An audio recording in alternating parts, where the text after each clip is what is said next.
Hello and welcome. We are here today to talk about using ChatGPT to support lesson planning. This is topic 2 in a larger workshop. I hope that you joined us for topic 1.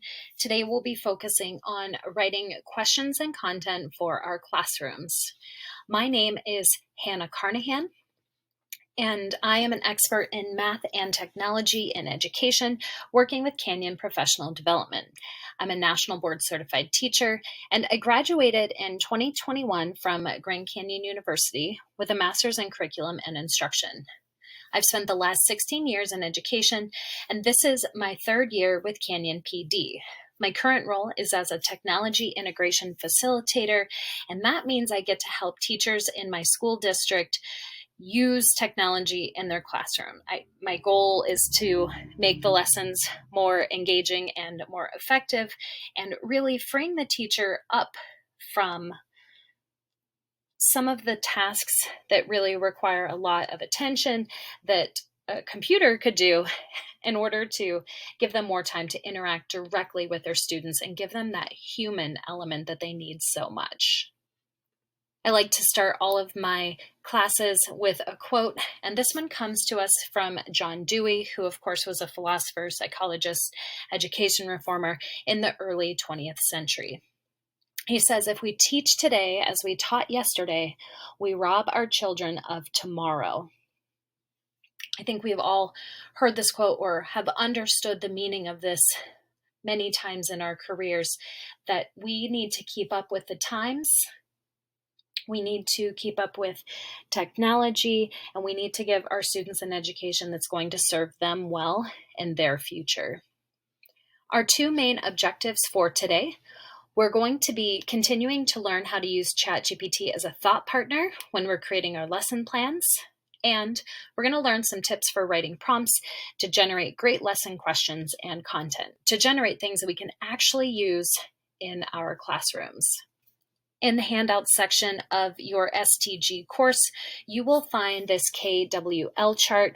If you did topic 1, you had a KWL chart there as well, and this one is specific to topic 2. A KWL chart is a way for us to record our thinking. It gives us a place to think about what we already know before we start, what we want to know, and what we learned during that course of study. So it's a great place for us to record our thinking as we are learning. There's also a place at the bottom for you to record the link to your chat session with ChatGPT where you do your assignment for this class, just so you have everything all together in one place. And the reflection questions are also on this same document. Now, I wanted to mention before we go any further, ChatGPT is the chatbot that really struck the public as something new and innovative and captured all of our interest. But it is not the first chatbot that ever existed, and it certainly is not the only thing that is available now. 3 of the major chatbots that are available now are Microsoft Bing, which actually runs off of ChatGPT 4, Google Bard, and a site called Perplexity. So these are a couple of other chatbots that you may choose to explore in the future. We are still going to focus on ChatGPT, but I wanted you to know that there are other options and that this kind of technology is going to be integrated across all platforms. I mean, if it's in Google, then we know that we're going to see it as part of our daily life. The technology is coming, and I think it's really great that you're here today to learn a little bit more about how you can use it to not only improve your professional life, but possibly your personal life as well. I also mentioned this in topic 1, but prompt engineering. This is how we write our questions for the chatbot. And the important thing to know is that better prompts are going to yield better responses. So we really need to be specific as to what we want the chatbot to do. And if it gives us a response that doesn't match exactly what we needed, then we can revise our question, we can add more information, And we can specify exactly what it is we're looking for.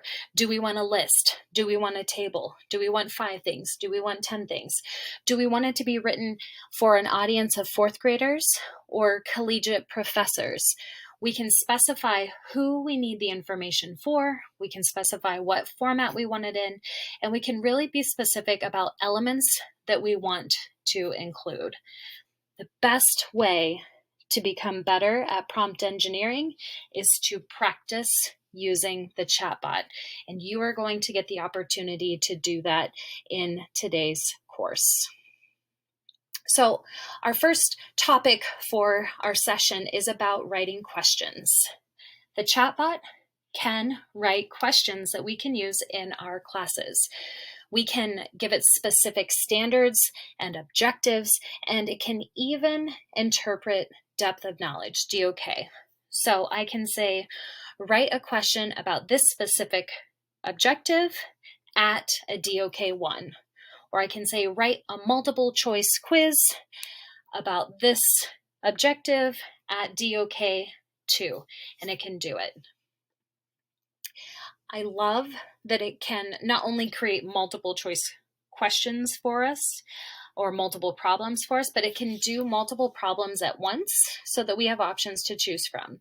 If I ask the bot to write 10 questions for me, I might only like 2 of the one that it gives me for whatever reason. Maybe 2 of them are great and the other 8 are so-so. So I can pull those 2. I can feed the bot more information, and I can have it create a new response for me that gives me better questions that I can add to whatever my assessment is. Or maybe I ask it to write 10 and I only need 2. So it's great that it can do multiple questions at once so that I'm not spending most of my time waiting around and clicking for it to create question after question after question. It can just give me a whole bunch at one time. I also love that it can provide solutions to those problems that it's creating.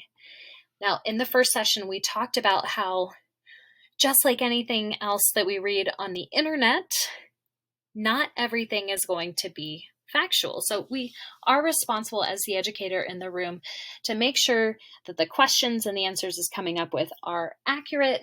If we're an expert in the field, it might be obvious to us, or we might have to do a little more digging around to check, but it is possible that we are given some false information here, especially when it comes to things like advanced mathematics. The bot has a really hard time with advanced mathematics because it's trained on text and it doesn't have a built-in calculator right now. So there are things that we need to just double check and make sure that it's giving us accurate information, and if not, we need to tweak it. But it does have the ability to provide solutions to problems. It can also create alternate assessments and rubrics and full lesson plans, actually. It can really do any written task that we ask it to do.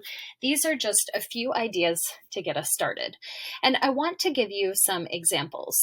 So the last time that I was in the classroom, I was teaching geometry, and I wanted to see if the bot could write some questions for me. So I asked, write 3 questions about geometric rotations.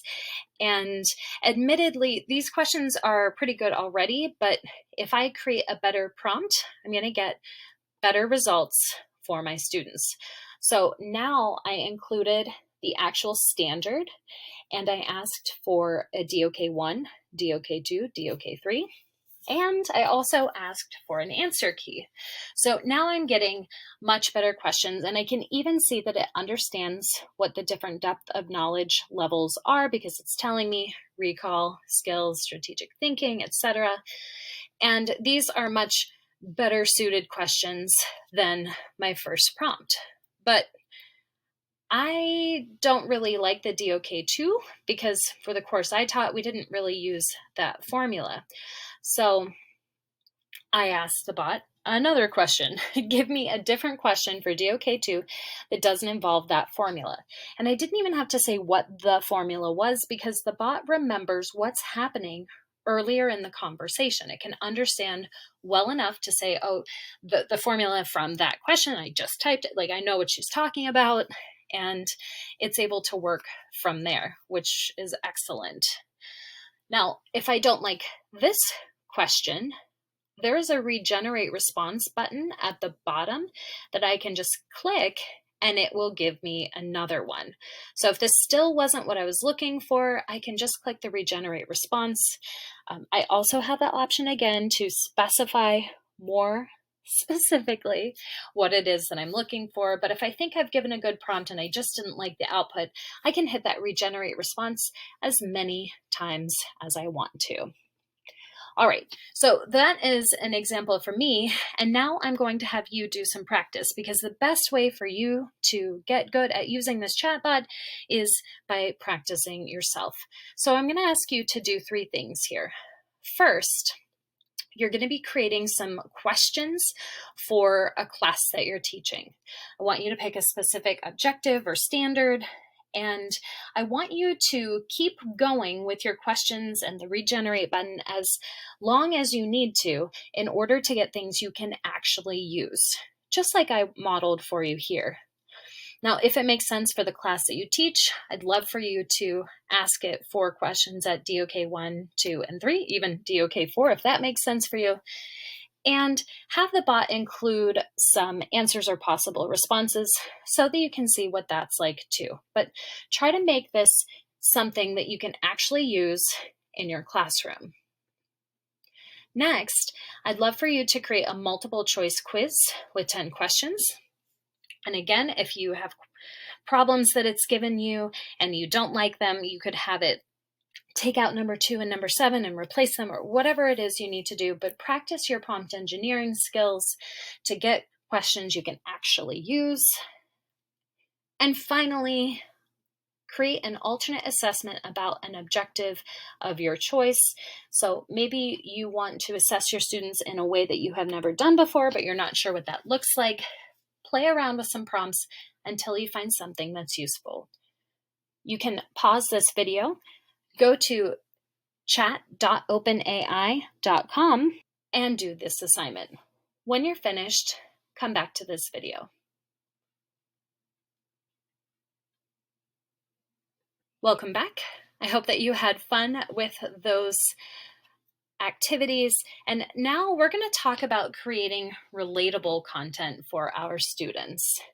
So sometimes the information that we have to teach, our curriculum, is not particularly interesting to our groups of students. Not all students are different, not all students learn the same. The curriculum has kind of stayed the same for a lot of classes over the years, even though the world around us has changed. So being able to create relatable content really makes it come alive for your students. We can use the chatbot to connect to students' interests and other subject areas. So we can find out what our students are interested in. Maybe your students are really into skateboarding, for example, and you can have the bot create content that relates your objectives to skateboarding, or maybe they love TikTok or Instagram or YouTube, and you want to relate your content to short form videos. That's something that you could work through with the chatbot. You can relate topics that you're teaching to specific standards. So maybe the topic is something that's happening out in the real world, or some issue that has arisen in your classroom, but you can take any topic that you want and have it related to specific standards for your class. And I really like this one. You can relate standards to other subject areas, giving students that cross-curricular approach. And this is something that when I was in the classroom, I really strived for, but it was extremely time-consuming.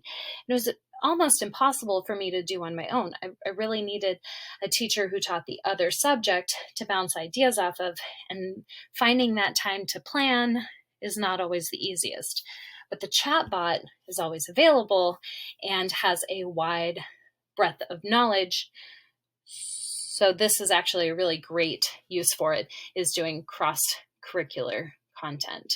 Well, I taught high school and middle school I've never taught community college, so I thought I would explore some things at the community college level using the chatbot. So, what are some things that I can do to make my lessons more relevant to college students? And it gives me a whole list of things here. Actually, this is just the beginning of the list. If you'd like to read through this, you can go ahead and pause and then continue when you're ready. So here is the fifth item here, and I really like that with ChatGPT, it will often give me lists of ideas, and then it will also give me a summary that ties it all together. If you'd like to read through this, you can pause the video. Now, that was a lot of text. I couldn't even fit it all in one screenshot. So I asked the bot, can you summarize this information? And it was able to do that in a very concise way. And now I can see very clearly, and I can share this more easily. We've got practical applications, engaging prior knowledge, community engagement, career relevance, incorporating technology, all really good stuff here. I can ask follow-up questions so that I can get more information about what it means by each of these if I'm not exactly sure how that would tie in. And of course, I would be much more specific with my original prompt because I wouldn't just say community college lessons. I would say the specific class that I was teaching. But I love that it can summarize for me, give it to me in a shorter form. And if I don't like it, remember, you have this option to regenerate your response at the bottom and get a whole new set of information. So I mentioned earlier, a lot of students may be interested in things like TikTok or Instagram Reels or YouTube videos or YouTube Shorts. A lot of people, young and old, are really loving these short form videos that are 5 to 60 seconds long, and sometimes they're funny, sometimes they're informative, and we're all consumers of it. But it would be really great if we could give our students more opportunities to be content creators, which is a skill that they may be able to use in many other aspects anyways, but it's a great chance for us to engage our students with our content in a way that really relates to them. So I asked the chatbot, what are some ideas that incorporate using short form videos for a college class assignment? And it gave me all sorts of things here that I thought were excellent, especially these micro lectures and video demonstrations. If you'd like to read through the rest of these ideas, please pause the video and continue when you're ready.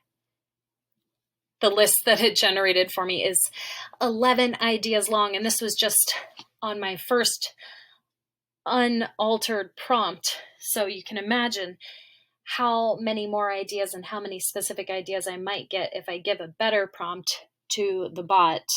I had it summarize this and give it to me in a much shorter list here. Again, you have the ability to pause these slides, and you also have access to the slide deck in your STG course handout materials. So please feel free to access all of this content there. I know that as a professional development presenter, having a ton of text on the screen is not ideal for presentations, but for something like this, I'm really using our screenshots as images. But if you want to take the time to read through these, you definitely have the ability to do that.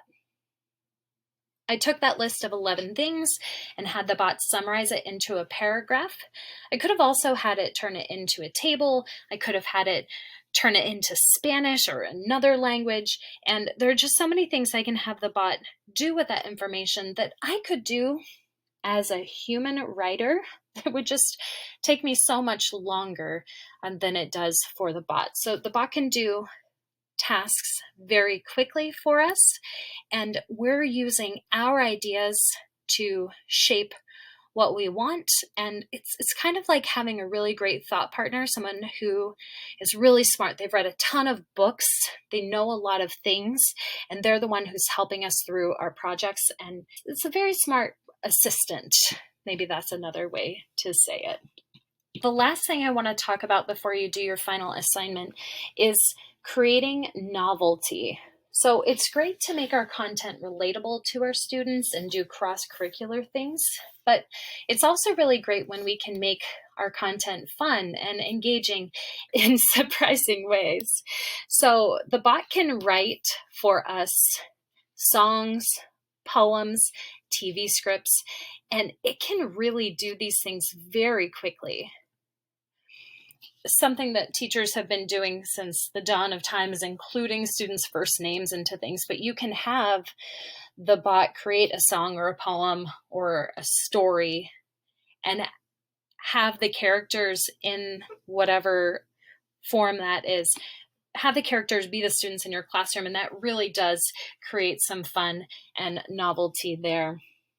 And then I also really like it for things like Spirit Week is coming up and we have a theme, or homecoming's coming up, or national holidays, or just the silly national days, or current events.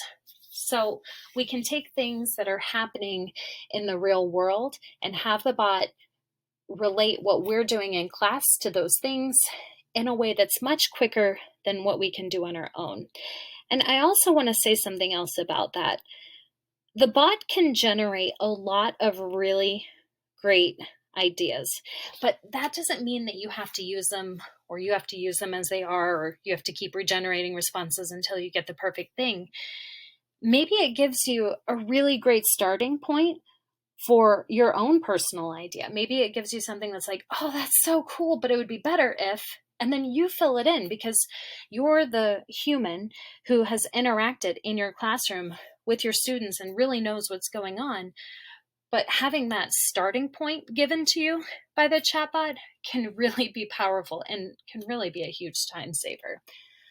So I wanted to give you an example of this. National Grilled Cheese Day. So I love grilled cheese, but it's kind of a random choice. It's just a national day. It's April 12th, if you care. And I wanted to know how I might celebrate National Grilled Cheese Day with my college writing class. And it came up with a whole bunch of fun things that I may not have thought of on my own. So writing prompts, a recipe exchange, descriptive writing, food blogging, storytelling, and it only came up with 5 ideas here. But I could have had it come up with more. I could have had it delve deeper into these. Or maybe this is enough for me. Maybe these are great starting points and I can run with them.